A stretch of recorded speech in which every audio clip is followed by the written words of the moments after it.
Someone says something cruel to you, something dismissive, something unfair, and you feel the anger rise up in your chest. But instead of saying anything back, you go quiet. Your face goes blank. You leave the room, or you sit there and say nothing at all. And later, alone, you replay the entire conversation and think of everything you should have said, the perfect response, the thing that would have shut it down. And you wonder why that response was available at 2 a.m., but completely unreachable when you actually needed it. If that sounds familiar, there is a reason it keeps happening. And it has nothing to do with weakness. We live in a culture that rewards people who speak up, people who fight back, who clap back, who stand up for themselves. And if you are someone who goes quiet when tensions rise, you have probably been told more than once that your silence is the problem, that you are passive, that you are avoiding, that you need to use your voice.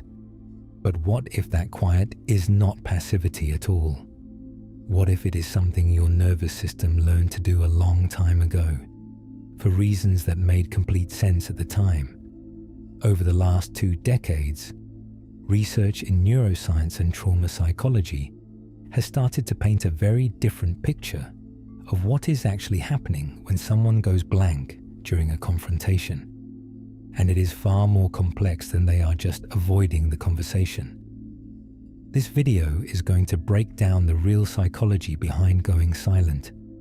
We are going to look at what your brain is actually doing in that moment where this response likely started, why it actually protects you in some situations, and what happens when it starts protecting you from things that are no longer dangerous.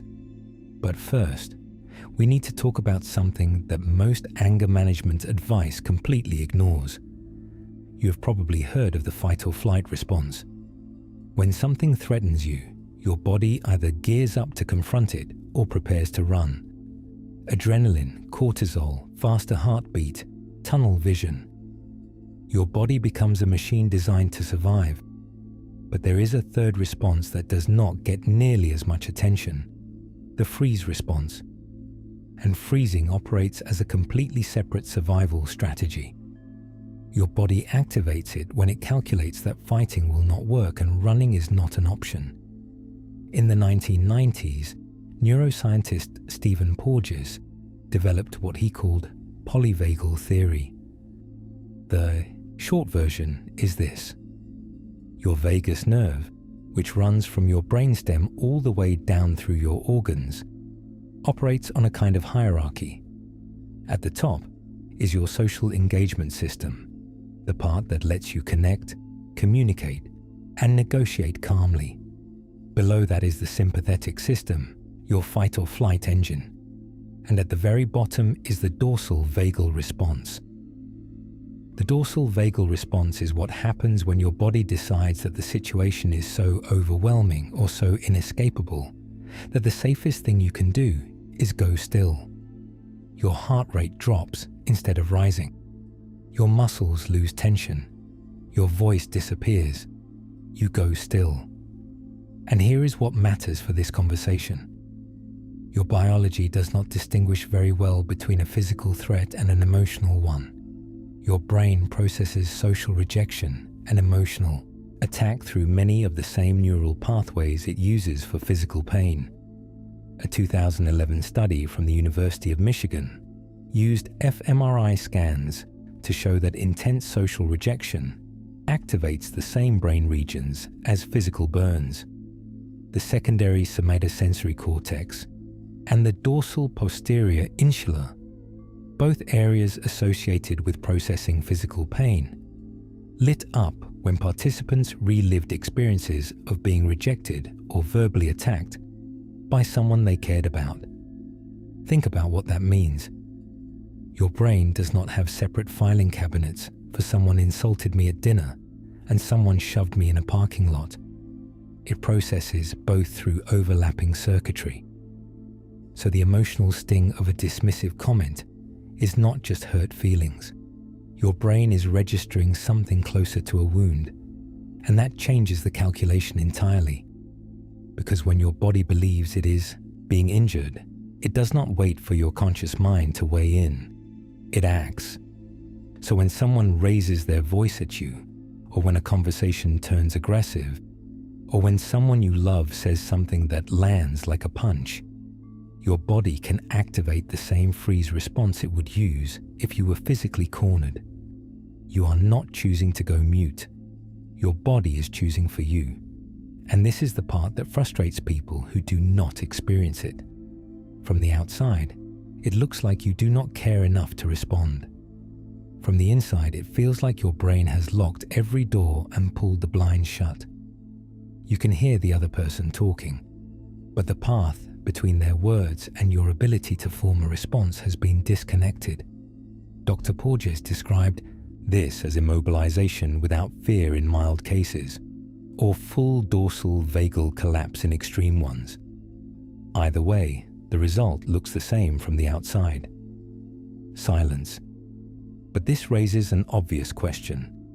If the freeze response is supposed to protect us from genuine physical danger, why does it activate during an argument with your partner or a tense email from your boss? That answer almost always traces back to the same place. Think about the first time you learned what happens when you speak up during an argument. For a lot of people who withdraw as adults, the lesson came early.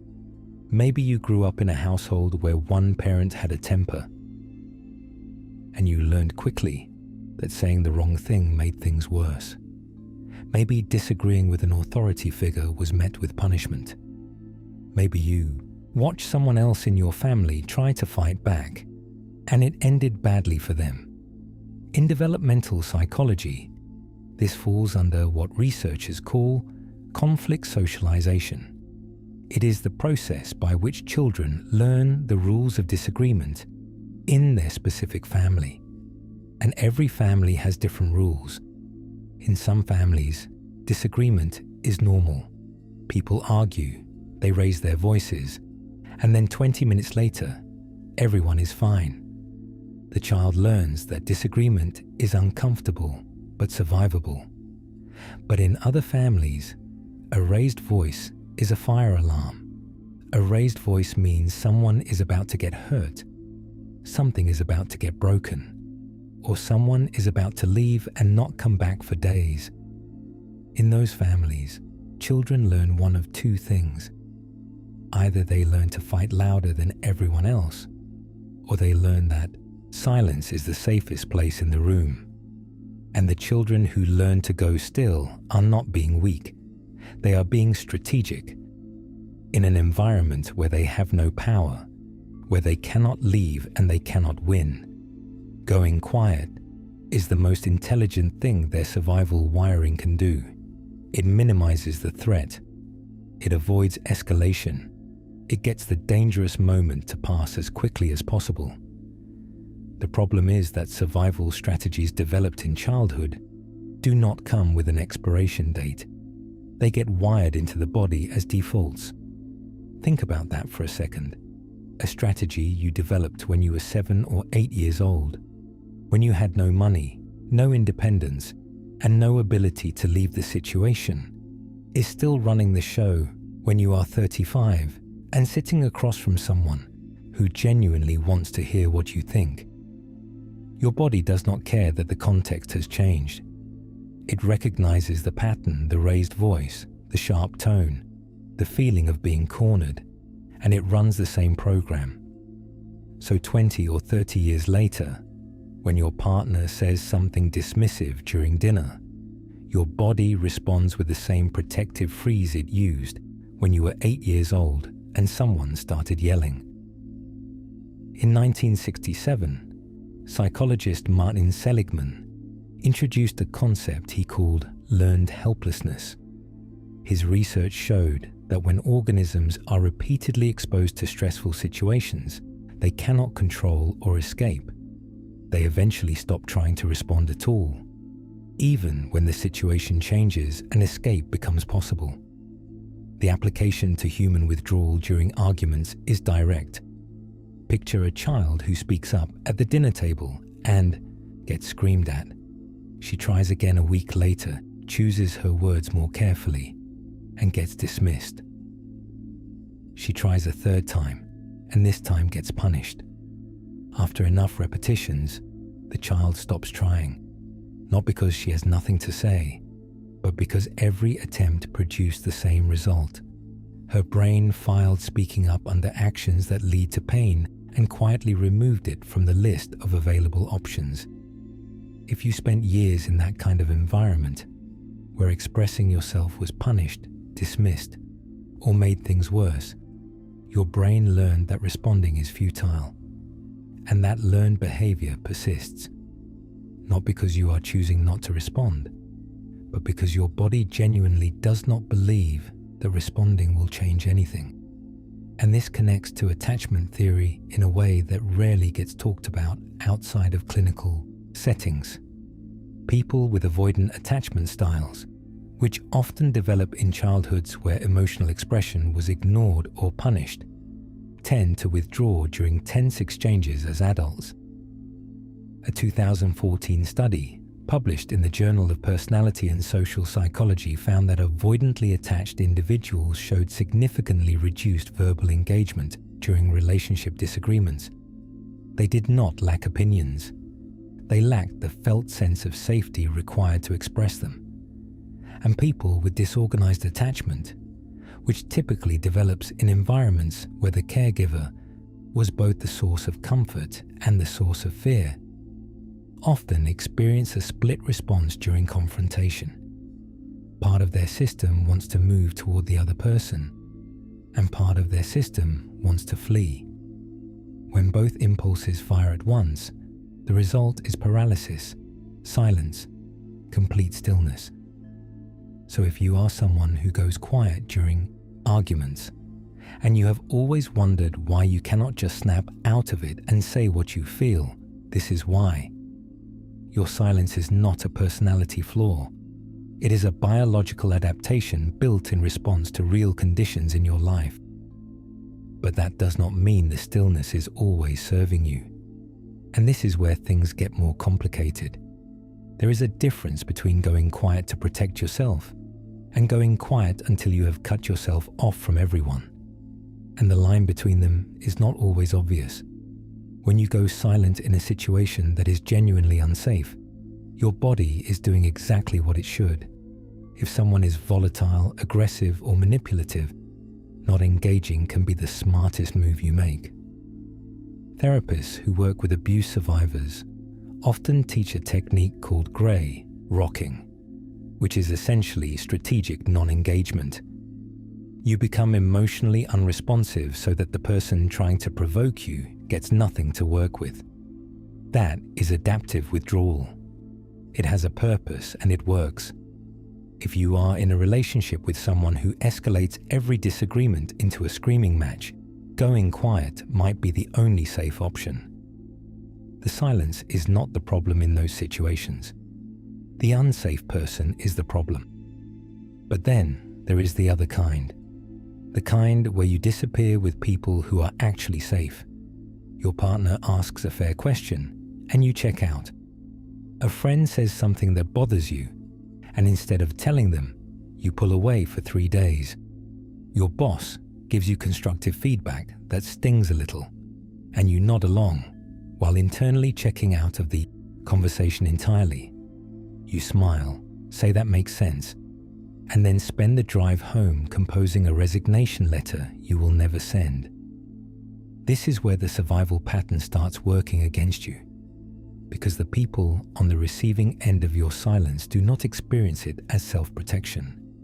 They experience it as rejection. Think about it from their side. They brought up something that was bothering them, maybe something small, maybe something that had been building for weeks. And in the middle of trying to talk about it, you just disappeared.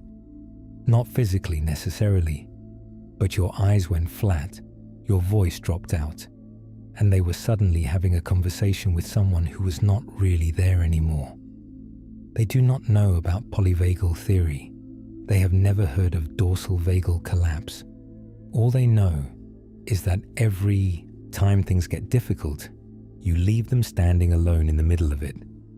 Psychologist John Gottman, who has spent over 40 years studying what makes relationships succeed or fail, identified 4 communication patterns that predict relationship breakdown with over 90% accuracy. He called them the 4 Horsemen. One of them is stonewalling, which is the habitual withdrawal from interaction during heated moments. Now, Gottman was clear that stonewalling is often a physiological response, not a conscious choice. His research showed that people who stonewall frequently experience what he called diffuse physiological arousal, meaning their heart rate climbs above 100 beats per minute, their body floods with stress hormones, and their capacity for rational conversation goes offline. In his lab, Gottman could actually predict when stonewalling was about to happen by watching the heart rate monitor. Once a person's pulse crossed that 100 BPM threshold, you could see the conversation leave their eyes. They were still sitting there, still nodding occasionally, but the person behind those eyes had already retreated somewhere far away. And the partner, watching it happen in real time, would often try harder to reach them, talking louder, asking more questions, which only pushed the stonewaller further into withdrawal. It becomes a loop that feeds itself, but regardless of the cause, the effect on the relationship is the same. The other person feels abandoned mid-sentence. Trust erodes. Resentment builds. And over time, the person who keeps withdrawing starts to feel more and more alone. Not because people have abandoned them, but because their own protective pattern has built walls they did not intend to build. And there is a cognitive cost too. Researcher Dr. James Pennebaker at the University of Texas has studied the effects of emotional suppression for decades. His work consistently shows that people who inhibit their emotional expression during stressful events experience higher rates of anxiety, depression, and even physical illness. The body keeps the score, as trauma researcher Bessel van der Kolk famously put it. When words do not come out, the stress does not disappear. It just goes somewhere else. This is why so many people who go quiet during disagreements end up replaying arguments for hours or days afterward. The emotional energy that was not expressed in the moment has to go somewhere, and it usually turns inward. You rehearse what you should have said. You build a case in your head that you will never deliver.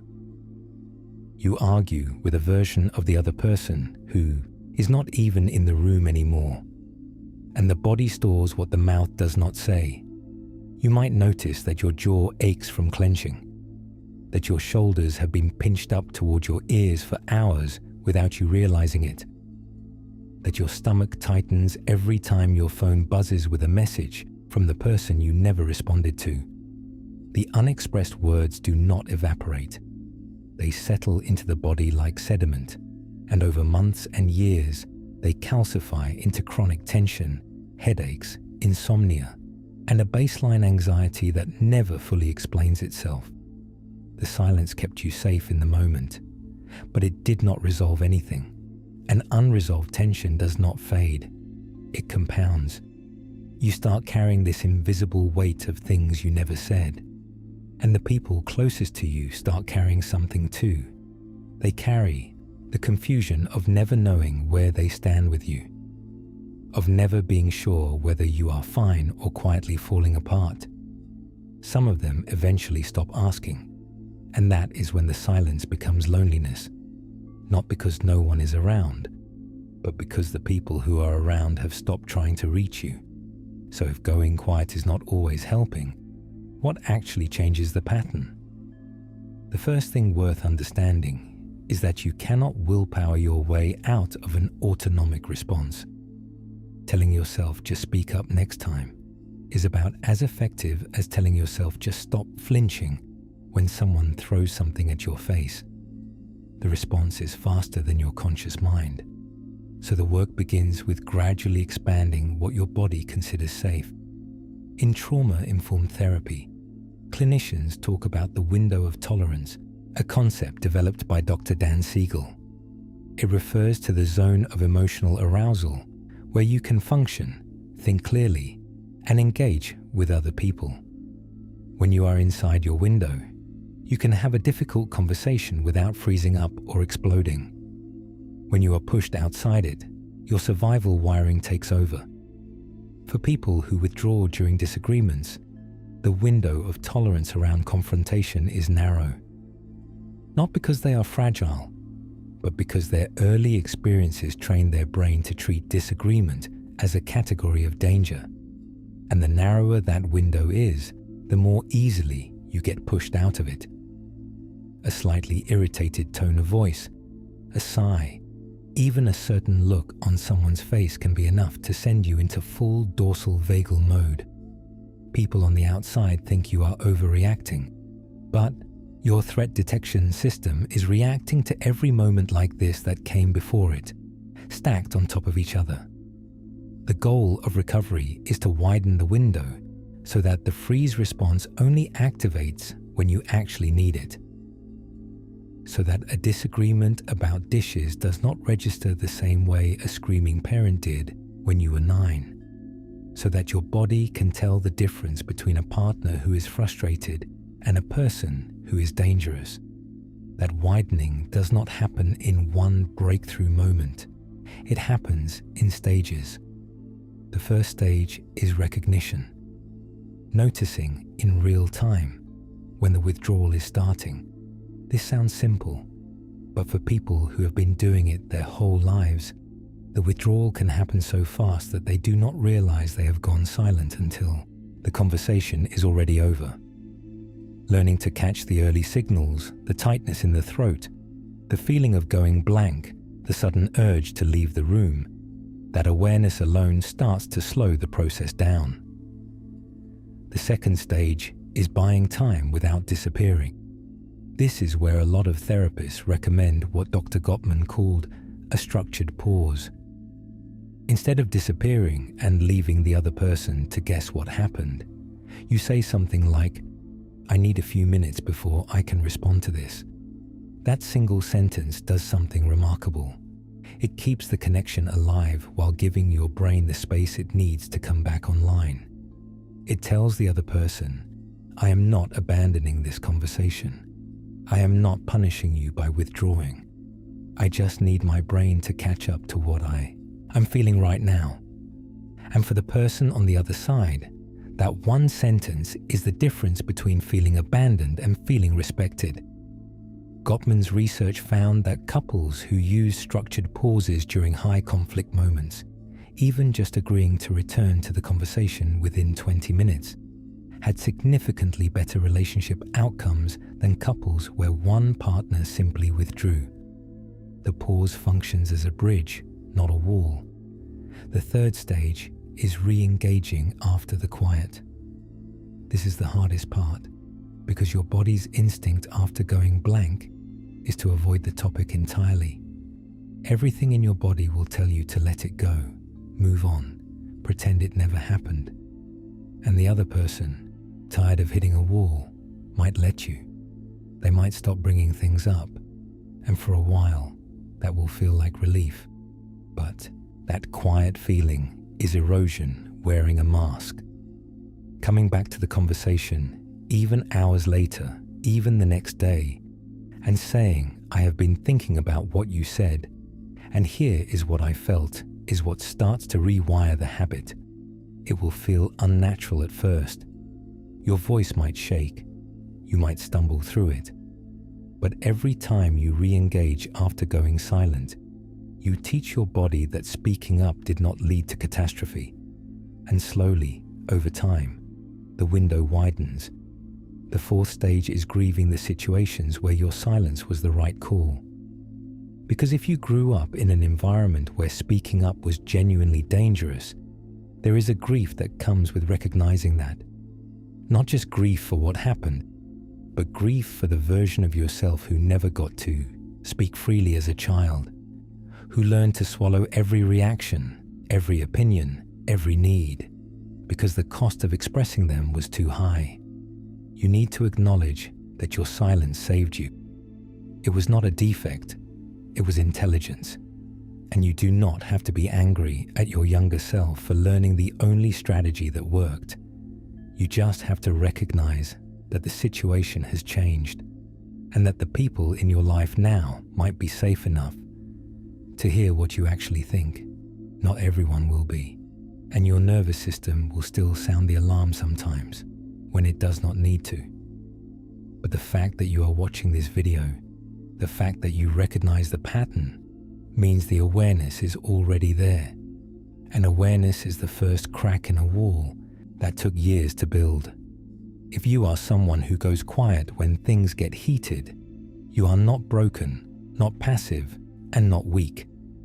You are someone whose nervous system learned probably very early on that silence was the safest available option. That strategy kept you intact when you needed it. The work now is about becoming someone who feels safe enough to stay in the room. If this describes something you have been carrying for a long time, subscribe. I cover the psychology behind the patterns you did not choose every week.